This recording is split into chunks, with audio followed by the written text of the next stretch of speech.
विधान भवनाच्या पायऱ्यांवर विरोधकांचं आंदोलन सुरू आहे। नीटच्या मुद्द्यावरून विरोधक आक्रमक झाल्याचं पाहायला मिळत आहे। तर संसदेच्या पायऱ्यांवर सुद्धा विरोधकांची जोरदार घोषणाबाजी दिसून येते।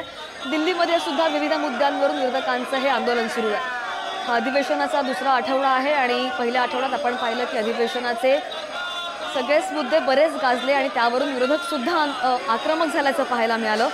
ही थेट लाईव्ह दृश्य आपण पाहतोय। दिल्ली आणि मुंबईमधून विरोधकांचं हे आंदोलन, विधान भवनाच्या पायऱ्यांवर विरोधकांचं हे पायरी आंदोलन सुरू आहे। तर नीटच्या मुद्द्यावरून सुद्धा विरोधक आक्रमक झाल्याचं पाहायला मिळतंय। संसदेच्या पायऱ्यांवरून सुद्धा दिल्लीमध्ये विरोधकांची जोरदार घोषणाबाजी दिसून येते। ही दोन दृश्य आपण पाहतोय मुंबई आणि दिल्लीमधून। दिल्लीमधली विविध मुद्द्यांवरून विरोधकांचं हे आंदोलन सुरू आहे। राहुल गांधी सुद्धा दिसत आहेत मुंबईमध्ये। इकडे भाजपचे आशिष शेलार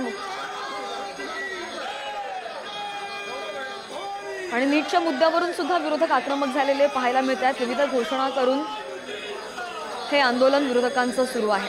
विरोधी पक्ष नीटवर चर्चा करण्यासाठी आग्रही आहे आणि त्याच संदर्भात हे पायरी आंदोलन सुरू झाल्याची माहिती।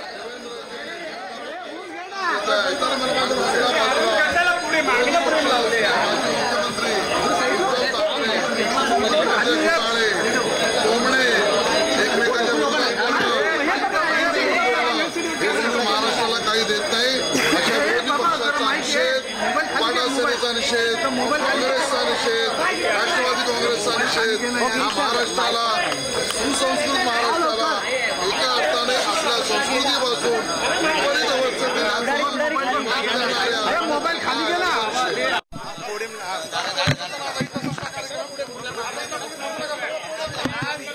संसद भवनामधून ही दोनही दृश्य मुंबईमध्ये सत्ताधारी आणि विरोधक आमने सामने आल्याचं पाहायला मिळालं आणि त्यानंतर दिल्लीमध्ये सुद्धा विरोधक आक्रमक झालेले पाहायला मिळतात। हातामध्ये फलकं घेऊन आणि घोषणाबाजी करत विरोधक हे आंदोलन करतात।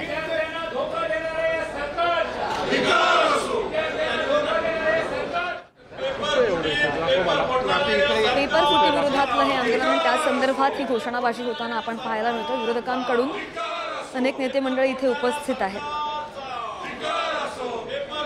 दिल्ली आणि मुंबईमधून आपण ही दोनही लाईव्ह दृश्य पाहतोय। विधान भवनाच्या पायऱ्यांवर हे विरोधकांचं पायरी आंदोलन आणि दिल्लीमध्ये सुद्धा संसद भवनाच्या पायऱ्यांवर विरोधकांचं आंदोलन।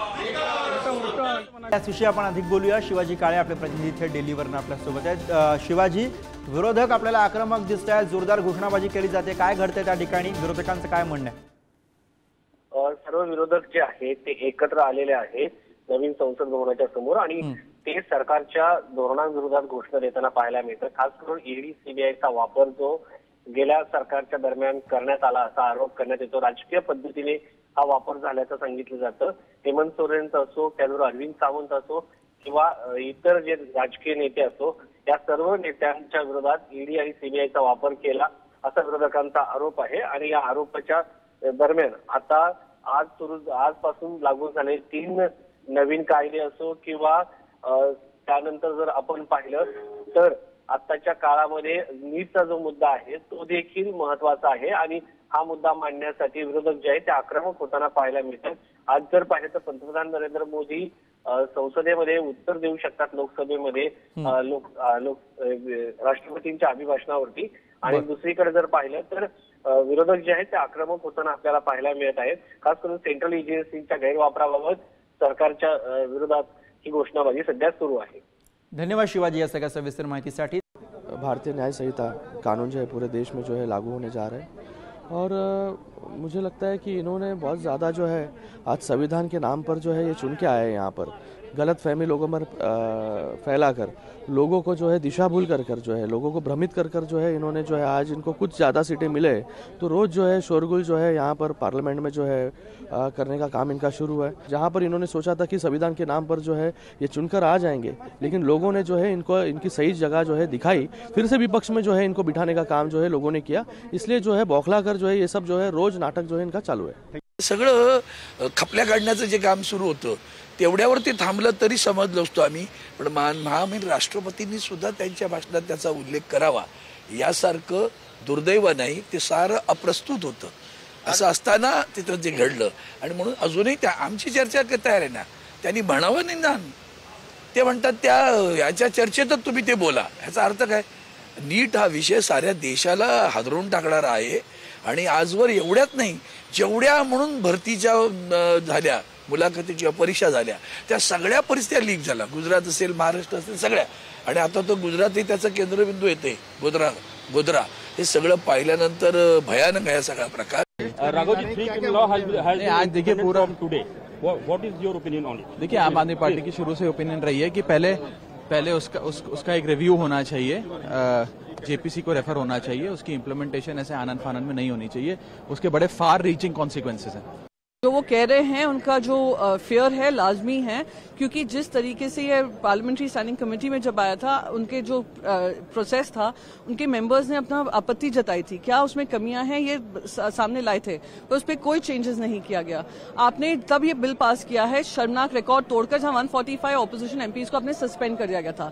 ये देश का दुर्भाग्य है. हम चाहते थे इस पर चर्चा हो, व्यापक चर्चा हो, क्योंकि हर देशवासी को इसका असर होगा, पर इस पर नहीं किया गया है. दिखाता है जैसे बुलडोजर जस्टिस में ये विश्वास रखते हैं, वैसे कानूनों को बुलडोजर की तरह पार कर. तर आपण पाहतोय विरोधक जी टीका करतात आणि जी घोषणाबाजी करतायत, जे आंदोलन करतायत, त्यावर सत्ताधारी नेत्यांकडून त्यांच्या या प्रतिक्रिया माध्यमांना दिलेल्या आपण पाहत होतो. इथे ड्रोन दृश्य आपण पाहतोय दिल्लीमधल्या संसद भवनाबाहेरून, आणि दुसरीकडे मुंबईमधल्या विधान भवनाबाहेरून हे विरोधकांचं पायरी आंदोलन. अनेक मुद्दे गाजले आणि या आठवड्याच्या अधिवेशनामध्ये सातत्याने ह्याबाबत प्रयत्न करतोय. मग ते म्हाडाचे अधिकारी, हिसारेचे अधिकारी असतील, गृहनिर्माण मंत्री असतील, यांच्याकडे विविध बैठका झाल्या. त्यांच्यामध्ये अनेक अडचणींवरती मात करून आपण त्याच्या आयओडी आणि सीसी देखील एसआरएमधनं मिळवून दिली. परंतु गेल्या 1 वर्षापासून या प्रकल्पाचा विकासक हा अतिशय दुर्लक्ष करतोय. भूमिपूजन झालं, परंतु प्रत्यक्ष कामाला सुरुवात केलेली नाही.